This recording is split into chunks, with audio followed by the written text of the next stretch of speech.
Hello everyone, you are watching my channel. और आज इस वीडियो में हम सीखेंगे क्वेश्चंस बनाना। डू और डज को यूज करके किस तरह से क्वेश्चंस बनाते हैं हम आज वह सीखेंगे। लास्ट वीडियो में मैंने बताया था डू और डज का यूज कैसे किया जाता है, और इस वीडियो में मैं आपको बताऊंगी कि डू और डज यूज करके हम कैसे क्वेश्चंस बना सकते हैं। आज हम सीखेंगे डू एंड डज यूज करके इंटेरोगेटिव सेंटेंसेस बनाने। इंटेरोगेटिव सेंटेंसेस मतलब कि हमने क्वेश्चंस कैसे बनाते हैं। तो क्वेश्चंस बनाने के लिए डू और डज को कैसे यूज करें, ये आज हम इस वीडियो में सीखेंगे।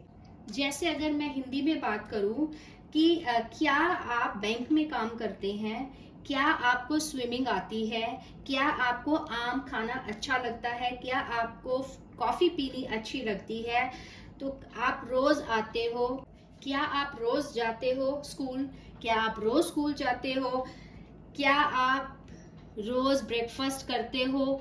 तो जो ये वर्ड है, जो ये प्रश्न पूछने हैं, वो हम इंग्लिश में डू और डज को यूज करके कैसे बोलें, ये हम इस वीडियो में सीखेंगे। तो यहाँ पे मैंने कुछ सेंटेंसेस लिए हैं। जैसे पहला सेंटेंस है, डू यू लाइक मैंगो? क्या आपको मैंगो पसंद है? क्या आपको मैंगो पसंद है? तो इस तरह के सेंटेंसेस में हम यूज करेंगे डू यू लाइक मैंगो। मैंने लास्ट वीडियो में डू और डज का यूज कैसे करना है वो मैंने उस वीडियो में बनाया है, जिसका लिंक जो है मैं डिस्क्रिप्शन बॉक्स में डाल दिया है। आप वहां से डू और डज का यूज देख सकते हैं कि किस तरह करना है, कौन से वर्ड्स के साथ डू और डज लगता है। तो यहाँ पर यू है, जिन्होंने वो वीडियो देखी है उनके लिए ये समझना बहुत इजी होगा कि यू के साथ हमेशा डू लगता है। नेक्स्ट क्वेश्चन है, does she work in a bank?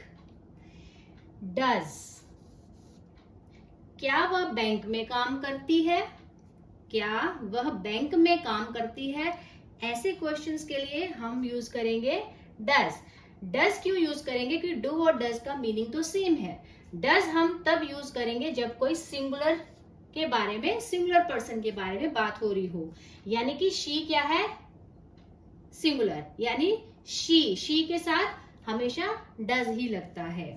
Next is, do they go to school every day? क्या वह रोज स्कूल जाते हैं? क्या वह रोज स्कूल जाते हैं? कोई काम कर रहे हैं, रेगुलर बेसिस पे कर रहे हैं, रेगुलर स्कूल जा रहे हैं या बच्चे, तो हम किसी से पूछते हैं जैसे कि do they go to school every day? क्या वो रोज स्कूल जाते हैं? तो उसके लिए डू लगेगा। हमने यहाँ डज इसलिए नहीं लगाया क्योंकि यहाँ दे लगा हुआ है। दे के साथ हमेशा डू ही लगता है।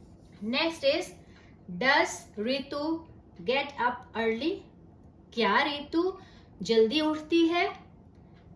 तो यहाँ पर भी मैंने डज लगाया है क्योंकि रितु इज सिंगुलर पर्सन है, एक पर्सन के बारे में बात हो रही है, तो इसलिए यहाँ मैंने डज लगाया है। अब हम और सेंटेंसेस के थ्रू समझते हैं। Do you like T? क्या आपको टी अच्छी लगती है? तो डू यू लाइक टी, तो डू हमने यूज क्यों किया है? क्योंकि यू के साथ हमेशा डू लगता है। यहाँ does he carry a red bag? Does he के साथ डज लगेगा। Do you know? क्या आपको पता है? डू क्यों लगाया है? क्योंकि यहाँ यू है। यहाँ पर मैं दे लगाऊंगी तो यहाँ पर डू लगेगा। यहाँ अगर मैं ही लगा देती हूं तो यहाँ फिर डज लगेगा। डज रोहन, क्योंकि रोहन एक सिंगुलर है तो यहाँ पर हमने डज लगाया। अब ये सेंटेंसेस लेते हैं। Does Rohan go to school by bus? यहाँ डज क्यों यूज किया है? क्योंकि रोहन जो है वो सिंगुलर है, यानी एक पर्सन के बारे में बात हो रही है। और यहाँ हम ऐसे भी कर सकते हैं, डू रोहन एंड सीता। अगर हमने एक से ज्यादा लोगों के बारे में बात करनी है तो अब हम डू लगाएंगे। Do Rohan and Sita go to school by bus, तब हम डू लगाएंगे। लेकिन हम एक जने के बारे में बात कर रहे हैं, एक व्यक्ति के बारे में बात कर रहे हैं, वो सिंगुलर है तो हम डज लगाएंगे। और अगर प्लूरल है, एक से ज्यादा के बारे में बात हो रही है, तो हम डू लगाएंगे। इस सेंटेंस में ऐसा कुछ भी नहीं है, सिर्फ आपने क्या ध्यान रखना है कि किस वर्ड के साथ डू लगेगा और किसके साथ डज लगेगा, बस। और सेंटेंस पूरा सेम ही रहता है। जैसे डू यू लाइक टी, या यहां पर हो सकता था डू दे लाइक, या फिर मैं यहां अगर शी लगाऊंगी तो यहां मुझे डज करना पड़ेगा, राइट। अगर मैं यहां पर रोहित लगाती हूं तो भी मुझे डज लगाना पड़ेगा।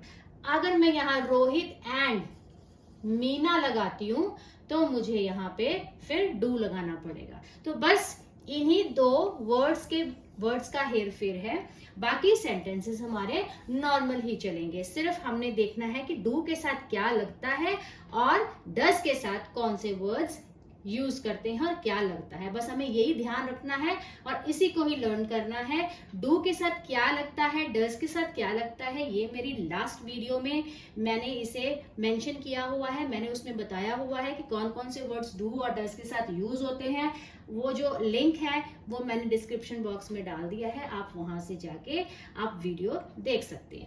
अब यहाँ पे कुछ सेंटेंसेस मैंने लिए हैं, जैसे कि एक सिंपल सा सेंटेंस लिया है, इसको हमने क्वेश्चंस में कन्वर्ट करना है डू और डज का यूज करके।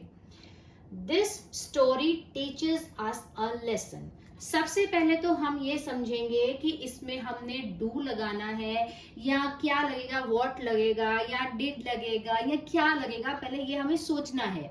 तो this story teaches us a lesson, और सबसे पहले जो सेंटेंस पहचानने का जो वे है जिससे हमें पता लगे कि हाँ इस सेंटेंस में हमें डू या डज यूज करना है, उसके लिए सबसे पहले हमें वर्ब को ढूंढना पड़ेगा। वर्ब, यहाँ पे वर्ब क्या है, टीचेस है।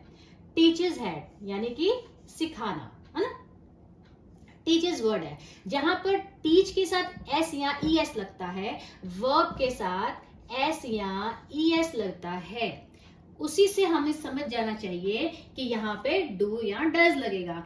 अब मैं इसमें मुझे डू लगाना है या डज लगाना है, ये अब समझना होगा। स्टोरी क्या है, एक ही सिंगल स्टोरी की बात हो रही है, तो इट मीन्स यहां पर हमें लगाना है डज। डज दिस स्टोरी, अब यहां पर क्या होगा, ये कट जाएगा। अब हमने टीचेस नहीं लिखना है, हमने टीच लिखना है।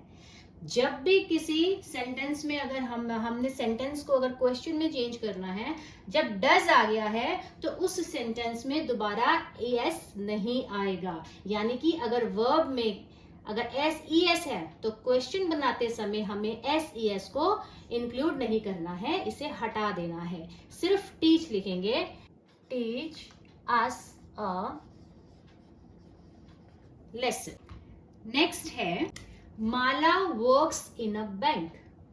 माला एक बैंक में काम करती है।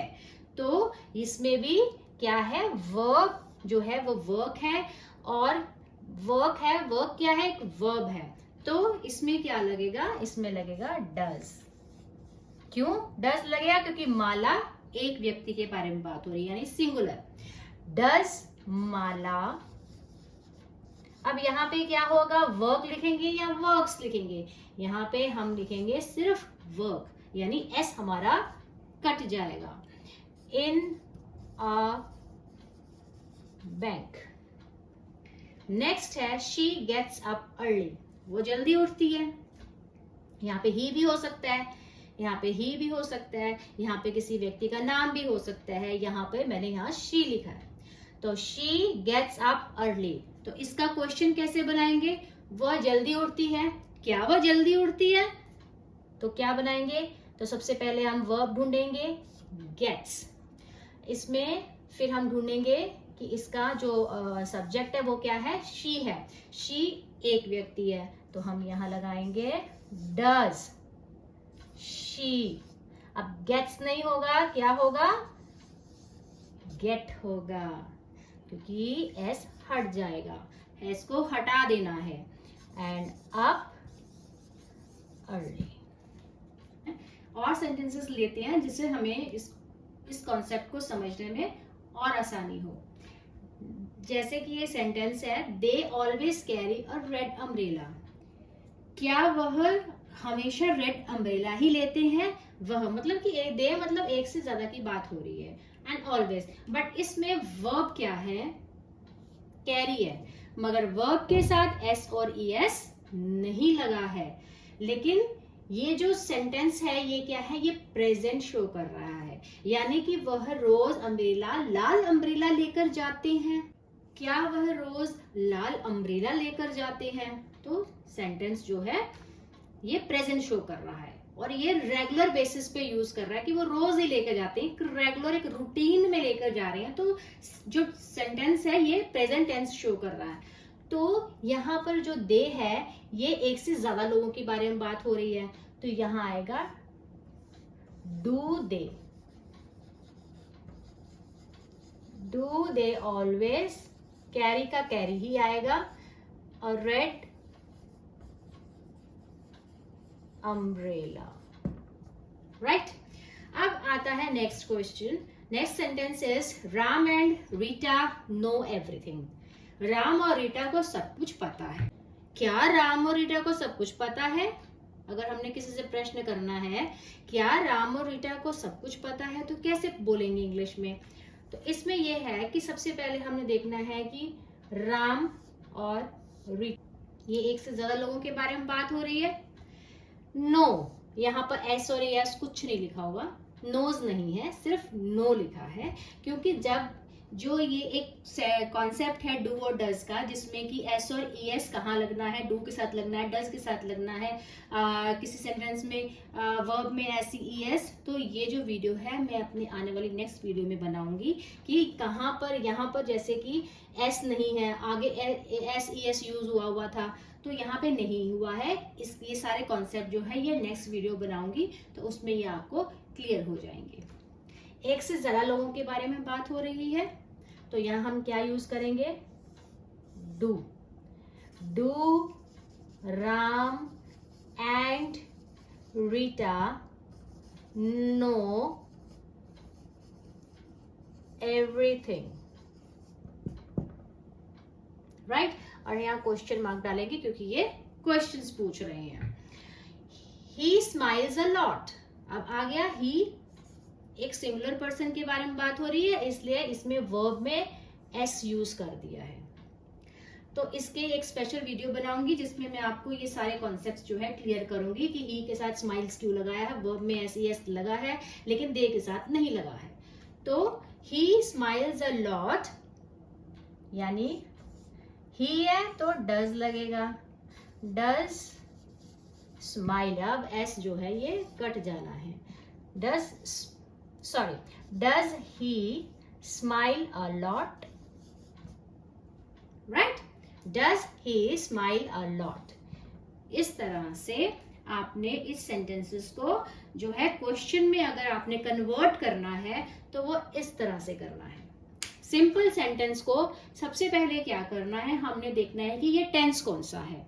तो अगर ये टेंस प्रेजेंट में है तो फिर आपने चेक करना है कि वर्ब जो है इसमें एस ई एस नहीं लगा है। उसके बाद सब्जेक्ट कौन सा है, सिंगुलर है, प्लूरल है, कौन सा वर्ड यूज हुआ है, उसके अकॉर्डिंगली हमने देखना है कि इसमें डू लगेगा या डज लगेगा। दे के साथ डू लगता है, अगर प्लूरल है तो फिर डू लगेगा, अगर ही है तो डज लगेगा, या कोई भी सिंगुलर चीज है तो फिर डज लगता है। तो हमें पहले इस क्वेश्चन को, इस सेंटेंस को पहचानना है, उसके बाद हमने इसको क्वेश्चन में कन्वर्ट करना। अगर आपको मेरी ये वीडियो अच्छी लगी तो प्लीज लाइक और सब्सक्राइब और शेयर जरूर करना। धन्यवाद।